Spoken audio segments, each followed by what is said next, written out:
Okay, so we've finished off the work on the cockpit. So actually what we've done, hopefully you can see it down in there, we've put the dials actually into this one. So we've gone around and used the the decals, and hopefully you can see them sort of in there, just to liven it up. Now, as we said, the trouble is it's just a grey system with the insides. I made it a little bit darker deliberately to sort of add detail, because otherwise if it's light grey, you're really not going to see anything. But what we've also done is we've used a little bit of the light wash just to give us that sort of dusty look, and for doing somewhat of the demarcation areas down in there. Now, it's a little bit strong at the moment, so as I say, it's just had one coat. If you wanted to do the demarcation lines, as in obviously between all the panels, those nice white grids and everything, just give it 2 or 3 coats and you'll be fine. But all we're going to do now is just lightly give this a little rub right the way over. And as I say, where you get your switchy bits, if you drag it over, your cotton bud sort of just falls apart. But if you sort of go in and give a quarter turn, as you can see, you can clean them up and you get this sort of dusty type look to it. So we just do this guy over here. So you sort of get just the best of both worlds. A little bit of detail, a little bit of dusty down in there. Okay. We had a little bit go down in here. Okay.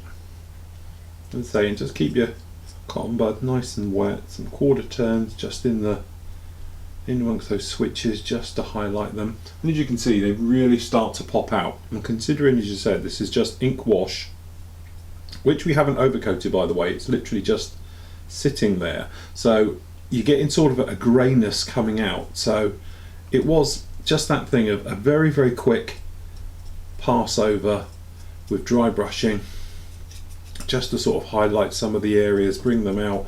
And now with any luck, we've got this nice sort of scuffed look to it all. Just need to get just down in there.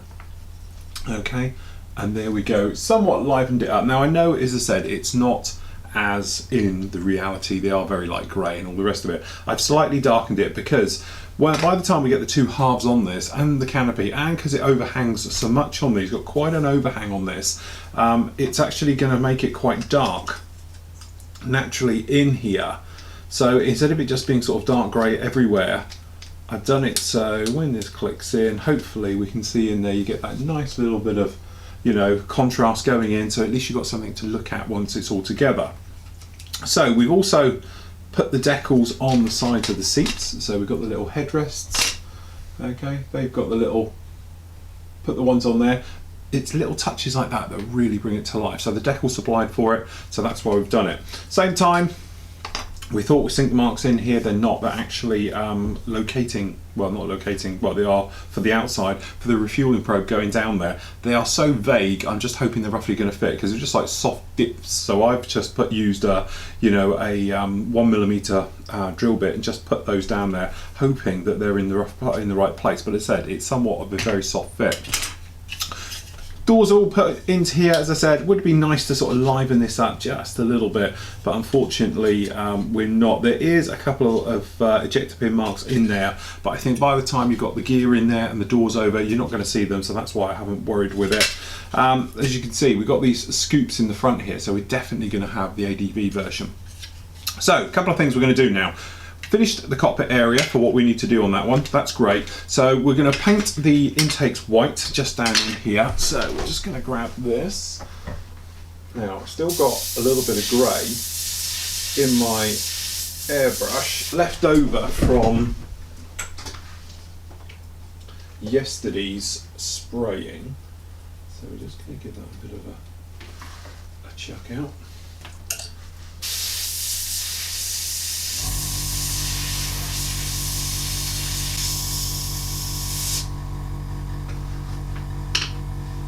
Okay, so what we're going to do is our usual way of doing any type of white work. We're just going to start with neat paint first. So we've just got normal white going down here in here. Okay, just got that grey through into the white, and we're just going to blast the inside of these intakes. As I say, we're using neat paint. It's just my quick way of doing it.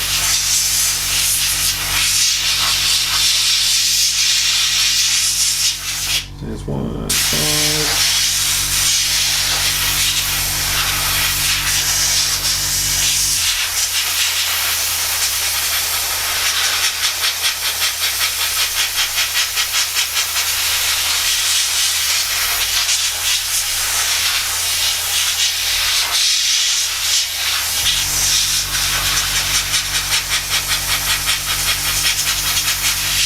And as I say, you don't get any runs, drips or anything else doing it like this, okay?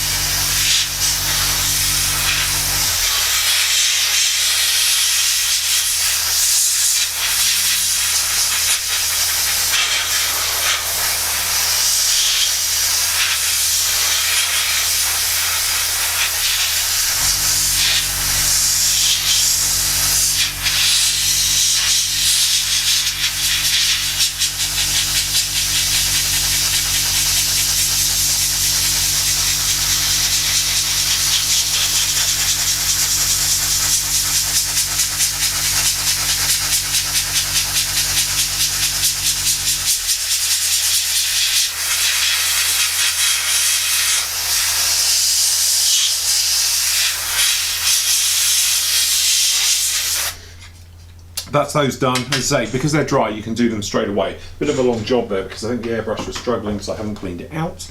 Okay, so that's done. Next, we're going to use metallizers purely for speed, and it saves having to get all the others out. You can also use it for very light weathering as well. Okay, but this looks like it's really, really dark. This is the Mr. Metal stuff. All right. So what you can actually do is clean brush. Okay, we just grab it on here. You can brush this stuff, which is great for doing this type of work. Now, I know it's dark, but don't panic. This is what this stuff's brilliant at doing. The more you polish it, obviously, the more it comes to life. Just make sure you've got a decent coat on there. I think some guys have been saying recently they've been having trouble with this stuff. I think what it is, you're over polishing it when there's not enough on there, so you're going literally just straight into the plastic. And make sure you mix it well, so you've got the thicker dusty stuff up than just the wet stuff on the top. Okay, so that one's in just like that. If you wanted to, you could scuff up around cockpits with this stuff as well. It's great because it's dark, it doesn't give you that sort of over the top look. All right, so we're just going to put the lid on that, just clean that off. We'll let that dry. It doesn't take long. You probably see it, it's drying already down in here. It's absolutely great for this. All right, and then literally once it is completely gone flat and dull looking, you can just give it a polish, okay, to get it on there. But we need, unfortunately, to get this installed in this groove back here before we can put this part on top, which then will just fit right on the top here. And that will give us our intakes looking down in there. I'm not going to worry about making them seamless or anything else like that, purely a time factor, and also I really don't think you're going to see much down there. There is a couple of little tricks you could do, you know, as I said, it's quite a long way down in there to make them totally seamless all the way down, but you could certainly track down paint down in amongst it, or PVA glue, let that totally dry, then flow it and all the rest of it. Another little trick I tend to use as well is using a clear gloss, flow that down there and it sort of blends it all together. But as you say, the important part is this, where we've got these little nodules up at the top. They're bits which you might be able to see in there, but by the time that's very dark in there, I don't think you can see it. Also, you might want to stick FOD covers on or anything else. I said before, on this one I'm not going to put FOD covers on it because quite frankly the detail is too beautiful to really cover, especially those engines at the back. But as we all know, and speaking to a lot of crew recently and technicians, is that the only time FOD covers come off is normally about 30 seconds before startup or when somebody's having a look inside it. Apart from that, all aircraft on the ground these days always have FOD covers on them. So you might just, you know, want to either aftermarket, make yourself some, or whatever to put these down in here. So that's drying very nicely. We'll leave that a couple of minutes to totally dry off. Let these bits here totally dry off so we can get them in there together. Get that one on, then we can install the cockpit section into this as well. Get that one on in a moment, and then obviously we can get the cockpit sides on. Okay, been drying off literally just about 10 minutes. Now this stuff here, this Mr. Metallizer or Mr. Metal Colour stuff, I'm using the colour 212. This is what we're on about with the dry brushing thing. This is the brush that we literally just wiped out to clean it, okay? So you can use it like dry brushing now and come in, and what it does, it gives everything a very nice sort of metal sheen scuff mark. Okay, so you can just literally brush it over everything and it will just take and bring up all the little areas and give you sort of little scuff marks. But it's one of these things, it's very light orientated, so depending on your angles and that will depend on how well you actually see this. Okay, so if I just whip this around in some of these areas, and we'll do the floors. Okay, but I don't know how well the camera actually picked this up. You might be able to see, you catch it in the lights and it's got a metallic, you look at the rear bulkhead there, that metallic look to it. If we just bring this side one back in a little bit. You know, you just get that sort of metallic-y glow, which gives it that look of polished paintwork even, has that type of effect when it's been scuffed a lot. But it's just a little tiny thing that goes a long, long way. So obviously we've got this guy on the brush here, we're just going to pop it around the sides of these seats and on the head boxes and cushions and around the top. But I love this stuff. It's one of those things. It's an instant weathering. Okay, so we just pop a little bit just around this guy here. Okay, so hopefully if I do a side-by-side comparison, you might be able to see if we do with and without. Hopefully you can sort of see, it gives it that just that little metal effect. And also it's not one of those things where, oh, it's got silver all over it. You sort of catch it in the light, and that's what I love about that type of weathering, is that you can actually weather things up to make them look really, really good by doing something really, really simple, and it just jumps out at you. It comes to life as you maneuver things and you rub things around. But this stuff acts just like the real thing. So obviously as it's scuffing, you're scuffing past it and all things like that, that's what you sort of take with you. So there we go, that's both of the seats done now. Really, really happy how they've come out, considering they're straight out of the box. And to be honest, you know, the details there on the sides, just the rest of it's a little bit lacking. Now these guys here, two ways of doing this, we'll do one each way. All right, so to start off with, as you can see, they're very, very dull, nothing really going on. If you use that brush, which you've just been using for dry brushing, okay, and start to give it a little rub over it very gently, you will notice all the little raised areas start to come to life, okay? And I think this is where people go wrong with this. They get in there too fast and start buffing the hell out of it. Okay, and hopefully you can see it's really starting to come up. But if you take your time and gently polish with a brush, you know, obviously this is a soft brush, you can go from literally flat as we've got it there, okay, to extremely shiny on the other. Let me just drop this top cam just a little bit down so you can see it happening. Okay, you see what we mean there? We've gone from one to the other, just literally with a very, very bit of light dry brushing here. Okay, and you can take it to what level you want. So if you carry on literally flicking very gently all over this, you will actually get a mirror finish, even though it's technically just iron colour. It's not like using chrome or something else, but how good's that? All right, it's absolutely beautiful. So if I do the other side now, and you can watch, it doesn't take too long at all. Okay, just coming in the angles, because what's actually happening is you are polishing the dust that's coming off of this, and you don't really see it, but trust me, it is. It's coming off quite a lot, and you're grinding it in to the surface, and you're making it like a mirror finish, which is then reflecting the light. Okay, but if we just keep going on this one, just to sort of patch them up, but very quickly you turn from, you know, flat dead to over. But you know, if I really polish these centers up a little bit, which are a little bit over the top, but it's such a good look.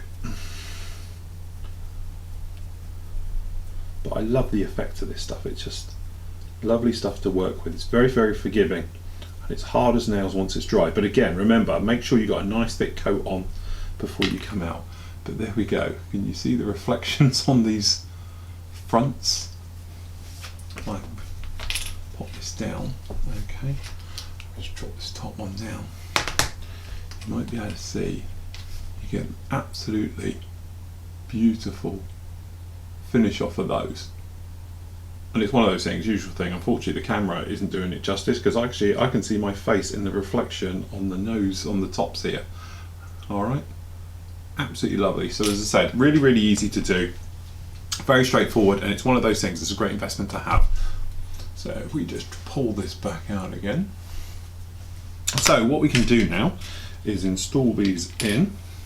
So we're just going to come along,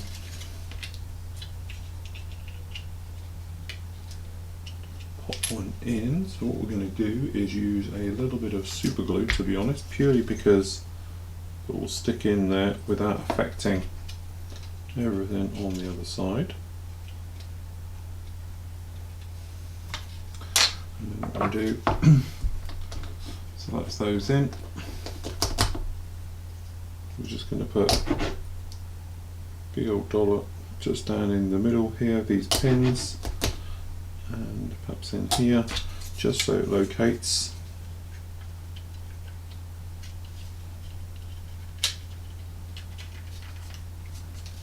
Holds those in. That one's in at the back now, so what we'll do is just going to come along,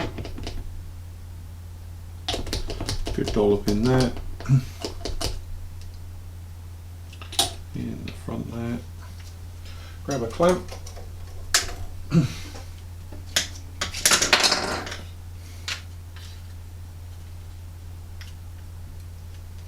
one in there, and I'm just going to get out one in here, just to hold those all in, making sure we've got good grip on those. Just to let that go off a moment, we're just going to pop a little bit of glue just down the outsides, move these out of the way. What will happen is then the capillary action will hopefully mix slightly with the paint that's in there and make a very nice seal. So we're just working these down. These joints here where we put those little tabs in there, we're just going to make sure it's got plenty on those. So there we go, and on the other side.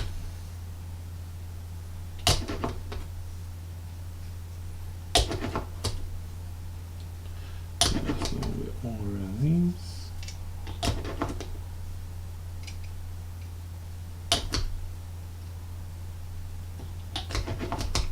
Tiny bit just on those. Seal them all up. And what we're going to do is just going to pop a peg on these intakes just to make sure they're nicely squared down in there. I don't think we're going to need that one actually. Okay, so there we go, that's holding that system now all in place. Alright, so what we're going to do, let that dry off, and then we can get the front cockpit married onto this one and the sides on, and then the outer sides, and actually then we should start to move forward really, really quickly. But as you say, you can't see those engines down in there. All that work was a bit for nothing, but at least you know it's done there, and I've showed you about using the metallizers like that. So there we go, we're going to leave that, let it get on with it for the next sort of 10-15 minutes, totally dry off. We can come back, get that front part in. Okay, so cockpit area is installed, so we've just seated that in, pretty much solid. A little bit of wobble on here, but I'm sure it will be good in a minute. But you can see it's sitting in there, pretty complex the way this goes together. Now what you've actually got is these side ones sort of clip in, so let's just try and get these in the best way. Actually, they're going a lot easier than I thought, but obviously what we've got to do is get a good seal or a good seam joint down the bottom here, because we don't want to have to do a mass filler job or anything else, and it's still got quite a wobbly front, so I assume it sort of locks to this rear bulkhead. But as I said, we want a nice sort of seal on here, so we're going to start at the rear, working our way to the front. And I think the best way is we're going to roughly get some glue in here just to sort of half hold it together, by pushing it, because that way we can get a good seal. You've got plenty of detail going on down here as in recessed, and it is extremely fine. It's actually very nice. It's just the thing is, as soon as you start sanding this and filling it and all the rest of it to get rid of the seam line, you're going to lose it all, and it is literally that delicate. It is a very fine engraved paneling, and again, it's actually, you know, I'm waffling now as I'm holding this, but actually it's beautiful detail, especially when you think it's only a £20 kit. Okay, so we're just going to hold this just for a few seconds. Now remember, extra thin. A couple of questions about this a couple of weeks ago, and people saying they're having trouble with it. I tend to do this. You see me go through and I'll put on just a couple of drops, hold it, let it bite, because it's a bit like super glue. The less you use, the quicker it works and the stronger it holds. But after I've done this, I'll give it a couple of brush coats, you know, from the inside if I can get to it, but certainly from the outside to really make sure it's got a good seal. That way, when you sand it and things like that, you're not going to have any failures. Okay, so that's holding. So we're just going to try same on the other side, and then hopefully we can get some clamps on it and various details. Okay, that's tied in as well. So we've got a little bit of stepping down the bottom, so what I'm going to do is work on the front for the moment. Again, a couple of drops just going down in here, wrapping around the front, and I'm not going to glue too far to the rear. Okay, but I'm happy how that is, so I'm just going to grab a clamp just to nudge that in place. Now this rear one isn't exactly brilliant, so I'm just hoping I can maneuver it around, but we've actually got quite a nasty step just down on this area here, and I'm just thinking the best way to actually get this one into position. Wait up a moment. Because as I say, it is a step, so I'm just sort of lifting it up a little bit to hold it better into place, coming in with the glue,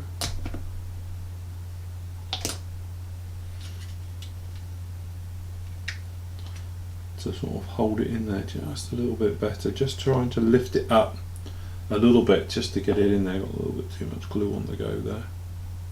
It may be got this small join just being over sanded slightly, but we want this area to grip quite nice, so we're just going to put a little bit more glue up here, but I think the tolerances for the actual sanding of this are very limited, so don't over sand it. I think that's what I've done here to cause the problem, but certainly it needs a little push down. I'm just wondering the best way of doing that.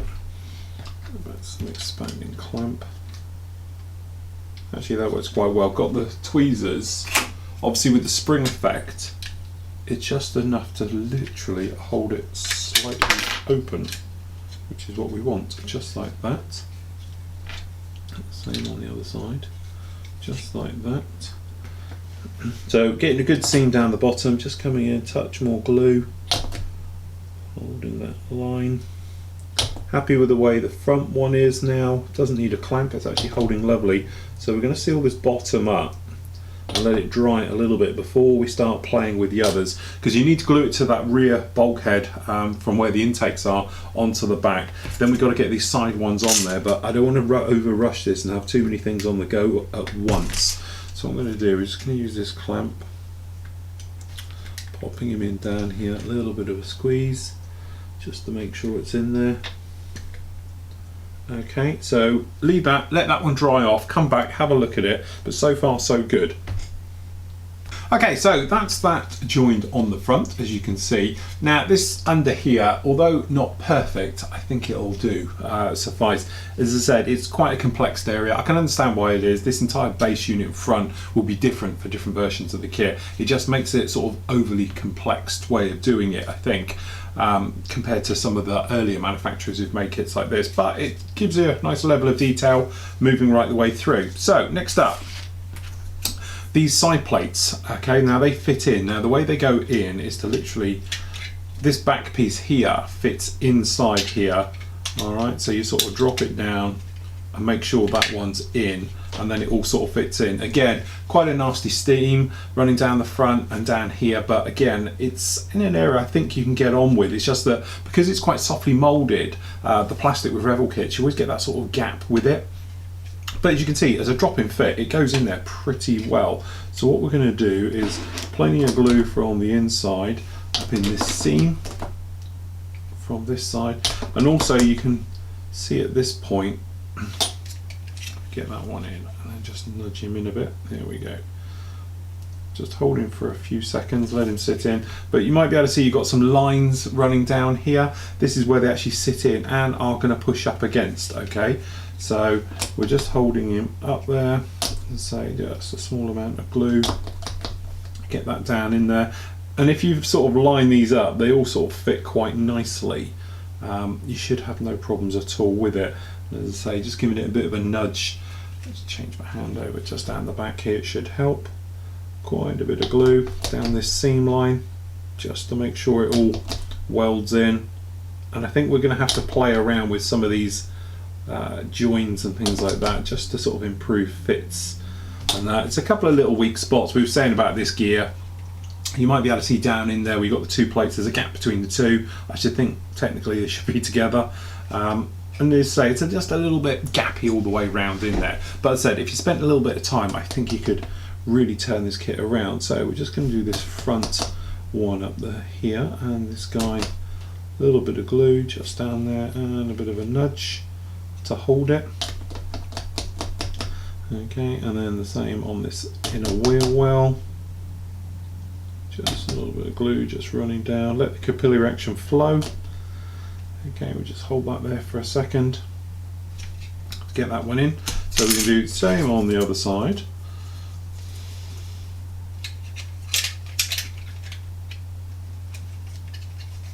Pop that one up.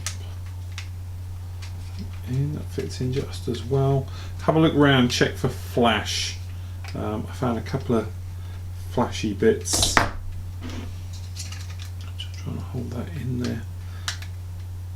Making sure it's in, so we're just going to glue this guy in, get it working in this area. It'll be okay.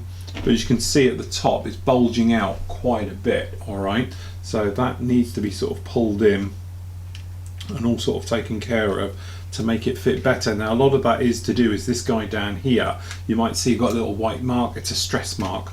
So what I'm going to do is, using the clamps, I'm just going to clamp the body sides together. Just like that, just to guarantee we've got a nice good grip on those. And then what we'll do is we're going to glue this guy down into this section. Nice detail on these is the APU, this hole down here. Normally you don't see that on this kit, everyone sort of forgets about it, but that's the auxiliary power unit or the starter unit for the engines, and it's a full depth hole, and that's how it is on the real thing. So there's a nice little touch, so we just hold this just for a second, get it to go in, starting to bite, and as you can see we've got that bulging out. What we're going to do, I think we're going to leave it for a minute and then come up into it, but it is pretty complex how this is all going in. It is getting there, it's just a little bit. I'm just dropping some glue down now into these joins just so it fills it all up. What you could do, those gaps that are running around all the different areas, just hoping to stick that one down, seems to be okay. We'll try and get a second clamp on this one, maybe just pinch him in just a little bit. What happens is if you put the clamp on, it pushes out the bottom, which makes a better join. Okay, so here we go, we can gluing up around the back here, making sure we've got plenty of flow. But what you could do if you wanted to is to put filler from the top down into it, on top of the wheel wells, so you won't get anything showing through. I'm not that worried about it, because you can see, but I've got a little bit of spring in these side bits, which, you know, as you say, we're coming in from the top here, just to get down in there. Again, I think maybe another clamp So I certainly get my usage of clamps out of this one to hold it all together, but it's little things I think will make a bit of a difference later on. Okay, so we just got that front one to put in now. Alright, so now we can just making sure, happy, a bit more glue just to make sure we're all sorted in here. Okay, this front one,